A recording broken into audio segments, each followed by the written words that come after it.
தேவன் நம்மை ஒன்று கூட்டியிருக்கிறார். ஒன்று கூட்டின ஆண்டவர் பெரியவர். ஒன்று கூட்டின ஆண்டவர் பெரியவர். அவர் நேற்றும் இன்றும் என்றும் ஆனவர். சமூகத்தாண்டிலே தேவன் நம்மை ஒன்று கூட்டியிருக்கிறார். தேவன் நம்மை ஒன்று கூட்டியிருக்கிறார். ஏதோ ஒரு பெரிய கூட்டம் அல்ல, சிறு கூட்டமாக இருந்தாலும் கூட தேவன் நம்மத்திலே வாசம் பண்ணி கொண்டிருக்கிறார். ஹல்லேலூயா, ஹல்லேலூயா, ஹல்லேலூயா. தேவன் நம்மோடு பேசிக் கொண்டிருக்கிறார். தேவன் நம்மோடு உருவாடி கொண்டிருக்கிறார். தேவன் நமது வலது பக்கத்துல, நம்முடைய பக்கத்துல அவர் நின்று கொண்டு நம்மோடு பேசிக் கொண்டிருக்கிறார். பேசுகிற ஆண்டவர் அவர் நேற்றும் இன்றும் என்றும் மாறாத ஆண்டவர். ஹல்லேலூயா, ஹல்லேலூயா, ஹல்லேலூயா, ஹல்லேலூயா. Praise the Lord, praise the Lord, praise the Lord, praise the Lord. உந்தன் சிறகுகளில் நீரடில் நீரே சுமைய செய்தி உந்தன் சிறகுகளில்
உட்காரவும் நம்முடைய பரிசுத்த நாமத்திற்கு மகிமை உண்டாகட்டும்.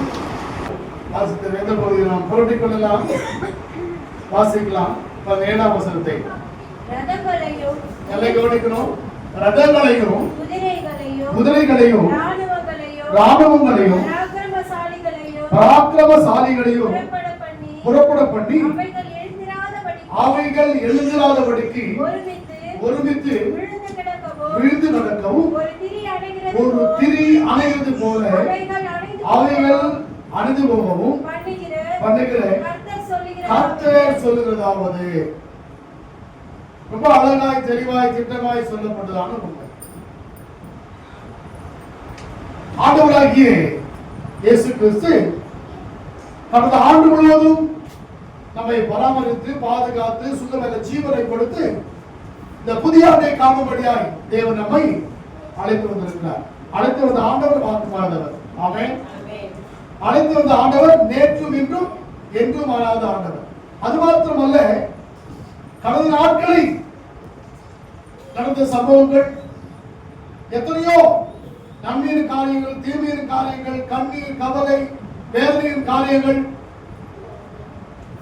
இவைகள் எல்லாம் கடந்து வந்து ஒரு புதிய ஒரு ஆண்டை நாம் பார்த்திருக்கிறோம். இந்த புதிய ஆண்டிலே புதிய ஆசீர்வாதம், புதிய கிருபை, புதிய நன்மைகளை நாம் நமக்கு சொந்தமாக்கிக் கொள்ள தேவன் நம்மோடு கூட பேசுவதான சத்திய வார்த்தைகளை நாம் நமக்கு சொந்தமாக்கிக் கொள்ள நம்மை நாமே ஆயத்தப்படுத்துவது அவசியமாய் காணப்படுகிற உண்மை. கடந்த நாட்கள் கடந்து போயின, ஒரு புதிய வருடத்தை நாம் பார்த்துக் கொண்டிருக்கிறோம். இன்னைக்கு தேதி வேக வேகமாய் ஓடுகிற நாட்கள். 1ஆம் தேதி 31ஆம் தேதி இரவு வாக்கு கொடுத்த மாதிரி இருக்குது.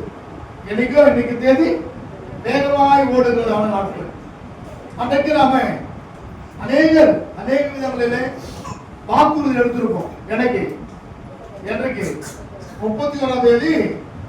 ஆமா, இரவும் அதுக்கு அடுத்தபடி புதிய ஆண்டு வருவதற்கு முன்னும் இந்த இடைப்பட்ட நேரத்தில் அநேக வாக்குறுதிகள் நாம் எடுத்திருக்கோம். ஆண்டவரே, இந்த புதிய ஆண்டுக்கு நான் போராண்டவரே, புதிய ஆசீர்வாதம் என் குடும்பத்துக்கு வேணும், என் குடும்பத்துக்கு பிள்ளைகளுக்கு வேணும், என் தனிப்பட்ட வாழ்க்கைக்கு வேணும், நான் நினைச்சிருக்க காரியங்கள் எல்லாம் நடத்தினவரே வாக்கு கொடுத்திருக்கோம். அது மாத்திரமல்ல ஆண்டவரே, என் பிள்ளைகளுடைய வேலைகளுக்காக ஜெபிக்கிறேன், வேலையுடைய ப்ரமோஷனுக்காக ஜெபிக்கிறேன், என் பிள்ளைகளுடைய திருமண காரியங்களுக்காக ஜெபிக்கிறேன், என் பிள்ளைகளுடைய திருமணமாயும் பிள்ளை பேருக்காய் காத்திருக்க என் பிள்ளைகளுக்காக ஜெபிக்கிறேன். இதெல்லாம் வாக்குறுதி காரியங்களிலே அவரோடு கூட நாம் பேசியிருப்போம். பேசியது மட்டுமல்ல, அவர்கள் உடன்படிக்கையும் செய்திருப்போம். என்ன உடன்படிக்கை? ஆண்டவரே, என்ன பண்ணீங்கன்னு தெரியாது, என் மனசுல சொல்றேன். ஆண்டவரே, இந்த வருடத்துல 52 வாரம் இருக்கு, ஞாயிற்றுக்கிழமை ஒரு வாரம் கூட தவறாம என்ன பண்ணுவேன், அதுக்கு வருவாங்க. இந்த ஆசீர்வாதம் எல்லாம் எனக்கு நீங்க தாங்க அப்படின்னு ஜெபிச்சிருக்கலாம்.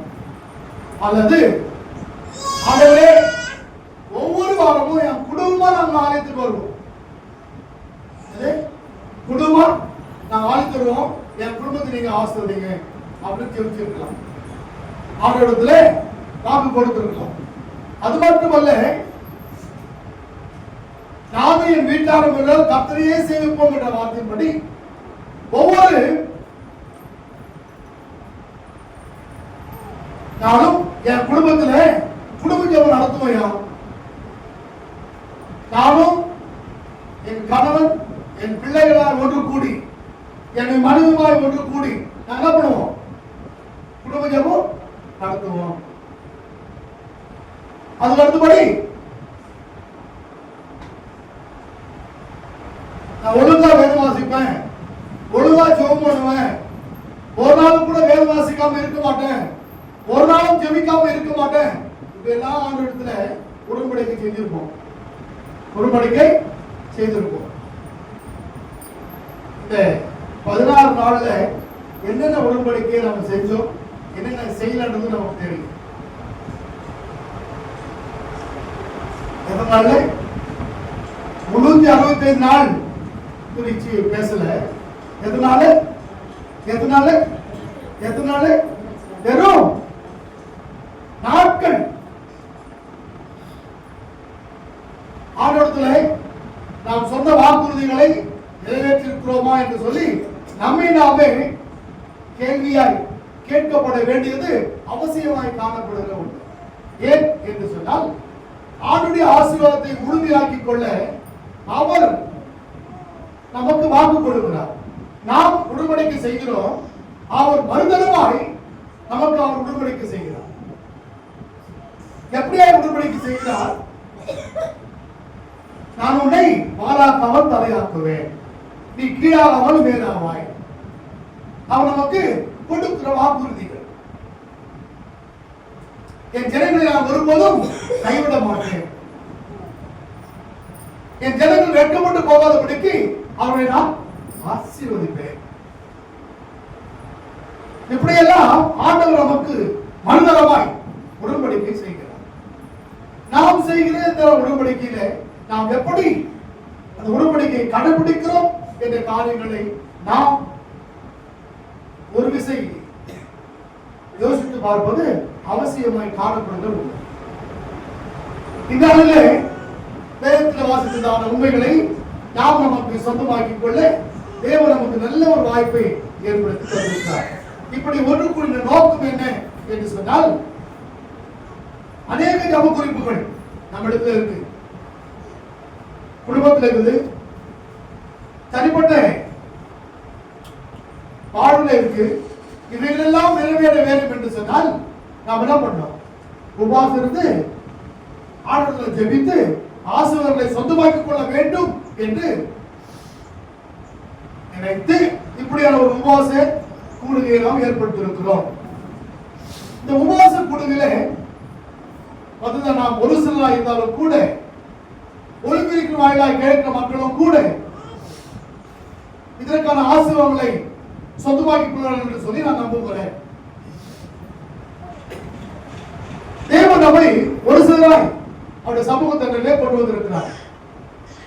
கொண்டு வந்த நானும் நீயும் ஒரு சில நிமிடங்கள் தேவன் சமூகத்திலே அவருடைய வசனங்களை தியானிப்பது அவசியமாய் காணப்படுகிற உண்மை. வாசிக்கலாம் மறுபடியும் 17ஆம் வசனத்தை.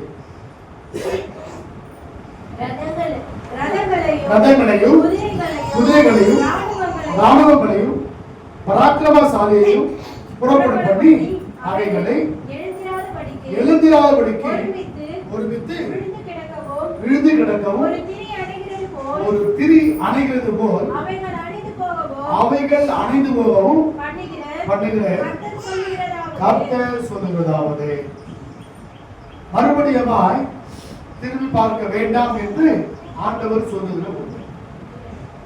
பழைய காரியங்களை நினைக்க வேண்டாம், யோசிக்க வேண்டாம், சிந்திக்க வேண்டாம், திரும்பி பார்க்க வேண்டாம்.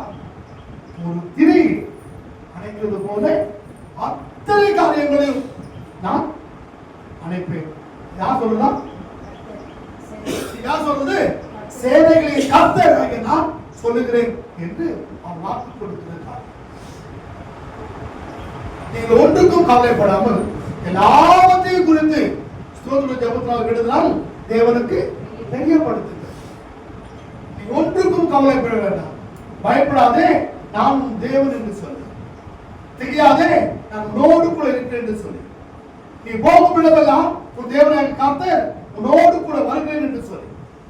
உன் தகப்பன் உன்னை தோளின் மேல் சுமந்து கொண்டு போவது போல நான் உன்னை சுமந்து கொண்டு போவேன் என்று சொல்லி, உன் தாய் உன்னை தேர்ந்தது போல நான் உன்னை தேற்றுவேன் என்று சொல்லி, நீ பயப்பட வேண்டாம் என்று ஆண்டவர் நம்மோடு கூட பேசுகிறதான ஒரு பேசுகிறோம். நீ ஒன்றுக்கும் கவலைப்பட வேண்டாம். ரதங்கள், குதிரைகள் எத்தனை பெரிய பயங்கரமான காரியம் கூட அது என்ன சொல்றாரு? ஒரு திரியை அணைக்கிறது போல நாம் அவைகளை அணைத்து போடுவேன். நீ பயப்பட வேண்டாம் என்று ஆண்டவர் நம்மை பார்த்து சொல்லுகிறார். நாம் அநேக காரியங்களை குறித்து கவலைப்பட்டுக் கொண்டிருக்கிறோம். எப்படி நடக்கும், என்னவாகும், எப்படியாய் இந்த புது வருடம் இருக்கும் என்று சொல்லினால் அநேக காரியங்களை மனதில் வைத்து குழம்பிக் கொண்டிருக்கிறோம். ஆண்டவர் நம்மை பார்த்து சொல்லுகிறார், நீ பயப்பட வேண்டாம். எத்தனை பெரிய காரியம் வந்தாலும் கூட அவைகளை ஒரு திரியை அணைக்கிறது போல அவைகள் நான் அணைத்துக் கொள்வேன் என்று அணைக்கிற ஆண்டவர், நம்மை பாதுகாக்கிற ஆண்டவர் நம்மோடு கூட இருக்கார். அவன் அடுத்த வார்த்தை வாசிக்கலாம். நல்ல கவனிக்கணும். முந்தினவைகளை நினைக்க வேண்டாம், பூர்வமானவைகளை சிந்திக்க வேண்டாம். இதோ நான் புதிய காரியத்தை செய்கிறேன், இப்பொழுதே அது தோன்றும், நீங்கள் அதை அறியீர்களா? அங்கே 18வது வசனத்திலே சொல்லப்பட்டதான உண்மை, முந்தினவைகளை நினைக்க வேண்டாம். என்ன காரணம் என்று சொன்னால், பழையவர்களை நினைத்து உடனே கெடுத்துக் கொள்ள வேண்டாம் என்று ஆண்டவர் நம்மோடு கூட பேசுகிறார். முந்தினவைகளை நினைக்க வேண்டாம், பூர்வமானவைகளை நீ சிந்திக்கவும் வேண்டாம். சிந்திக்கவும் வேண்டாம். அதுதான் சொல்றாரு, இதோ நான் புதிய காரியத்தை செய்கிறேன், பழையவைகள் ஒழிந்து போயின, எல்லாம் புதிதாயின. பழையவர்களை நினைத்து உன்னை நீ கெடுத்துக் கொள்ள கூடாது என்பதற்காக வேண்டி ஆண்டவர் மோடு கூட பேசுவது. இதோ நான் புதிய காரியத்தை செய்கிறேன், இப்பொழுதே அது தோன்றும். அது இப்பொழுதே தோன்றும். எப்பொழுது? நாளை அல்ல, நாளை மறுநாள் அல்ல, அடுத்த மாதம் அல்ல, இப்பொழுதே தோன்றும். ஆமென், ஆமென். நாம் சொந்தமாக்கிக் கொள்ளும் பொழுது, நாம் காத்திருக்கும் பொழுது, என் தேவன் எனக்கு செய்வார் என்று நம்பி இருக்கும் பொழுது, அது இப்போதே தோன்றும். ஆமென். நாம் நாம் என்ன காரியங்களுக்காக ஜெபித்தாலும் கூட அவைகளை பலவடைகளை திறந்து இடம் கொண்டு போக மட்டும் கொடுக்கிறானவர் நம்மோடு கூட இருக்கிறார். வாக்குமானவர் நம்மோடு கூட இருக்கிறார். பயப்பட வேண்டாம் என்று சொல்லி ஆண்டவர் நம்மோடு கூட இருக்கிறார். அவர் சொல்லுகிற காரியம், இதோ நான் புதிய காரியத்தை செய்கிறேன், இப்போதே அது தோன்றும், நீங்கள் அதை அறிகிறீர்களா? நான் வனாந்திரத்திலே வழியையும் அவாந்திர வழியிலே ஆறுகளையும் உண்டாக்குவேன். முடியாது என்ற காரியங்களை ஆண்டவர் முடியும்படியாய் செய்கிறார். நமக்கு அது முடியாது, நம்மால் முடியாது. ஆண்டவரை எப்படி நடக்கும், என்னவாய் முடியும்? இங்கே குழப்பங்களும் கவலைகளும் வேதனைகளும் நம்மை சூழ்ந்திருக்கும் பொழுது ஆண்டவரோடு பேசுகிறதான காரியம் வாசிக்கலாம். 19ஆம் வசனத்தை, இதோ நான் புதிய காரியத்தை செய்கிறேன், அது இப்பொழுதே தோன்றும், நீங்கள் அதை அறியீர்களா? அந்த கேள்விக்குறி. வனாந்திரத்திலே வழியையும், வனாந்திரமான இடத்திலே வழியை உண்டாக்குகிற ஆண்டவர் கூடுமா என்று சொன்னால் நம்மால் தேவனால் கூடும். வனாந்திரத்திலே வழிகளை உண்டாக்குகிற ஆண்டவர் வாசிக்கமா, அவாந்திர வெளியிலே ஆறுகளையும் உண்டாக்குவேன். அவாந்திர வெளி உண்டாக்குவது யாருக்காக? எச்சரித்திற்காக. ஆனால் அனைத்து வகையான பறவைகளும் மிருக ஜீவன்களும் அதிலே பலனை அடைகிறது என்று பார்க்கிறோம். என் ஜனங்கள் மாத்திரம் தீர்க்கிறது மட்டுமல்ல, அதோடு கூட நான் உண்டாக்கிறதானே ஊரும் பிராணிகள், நான் உண்டாக்கிறதான மிருகங்கள் அத்தனையும் குறித்து திருப்தி அடைகிறது என்று சொல்லப்பட்டதான ஒரு உண்மை. நாம் எடுத்துக் கொண்டிருக்கிறோம். மழை எல்லாருக்கும் பெய்யுதான், எல்லாருக்கும் பெய்து கெட்டவனுக்கும் சொல்றாங்க. அதே மாதிரி நெல்லு பயிர்ல வைக்கும் போது தண்ணி பாசனம் இல்ல, பயிருக்கும் பாசனம், அதோடு கூட புல்லுக்கும் நாம் பாசனம். அது இதனால இரண்டு வகையான காரியமும் அனுபவிக்குது, நல்லதும் அனுபவிக்குது, கெட்டதும் அனுபவிக்குது. அப்படி அவர் ஜனத்திற்கு மட்டும் உருவாக்கப்பட்டதான வழியும் தண்ணீரும் யாருக்கெல்லாம் பயன்படுது? அவர் உண்டாக்கியதான மிருக ஜீவன்களுக்கும் ஊரும் பிராணிகளுக்கும் பறக்கும் பறவைகளுக்கெல்லாம் அவை பயன்படுகிறது என்று பார்க்கிறோம். அடுத்த வாசிக்கலாம். இந்த ஜனத்தை எனக்கென்று ஏற்படுத்தினேன், இவர்கள் என் துதியை சொல்லி வருவார்கள். என்னவா என்னவா வாசிக்கலாம். இந்த ஜனத்தை எனக்கென்று ஏற்படுத்தினேன், அவர்கள் என் துதியை சொல்லி வருவார்கள். என்னவா? அவர் துதியை நாம் சொல்லணுமா? அவருக்கு நன்றி சொல்லணும்.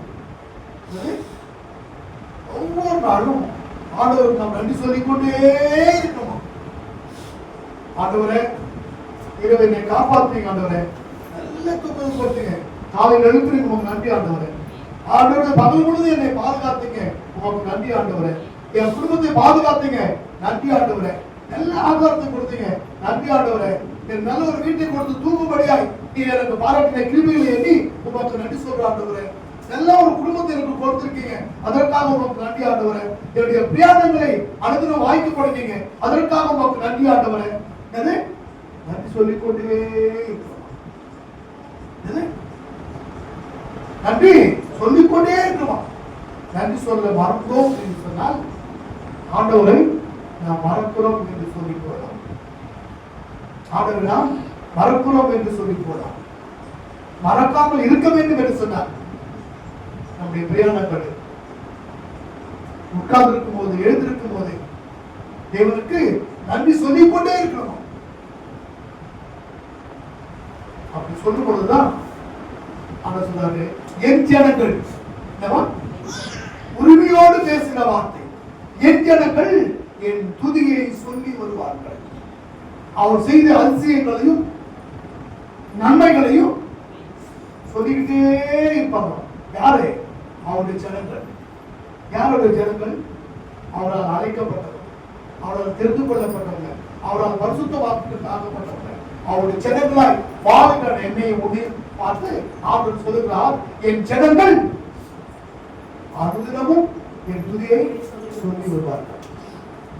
அனுதினமும் நன்றி சொல்லுவோம், அவருடைய துதியை சொல்லி வருவோம், அவருடைய ஆசீர்வாதத்தை முழுமையாக்கிக் கொள்வோம். ஆண்டவர் நம்மளுடைய குடும்பங்களையும் கொடாக்கொடியாய் ஆசீர்வதிப்பாராக. ஆமென்.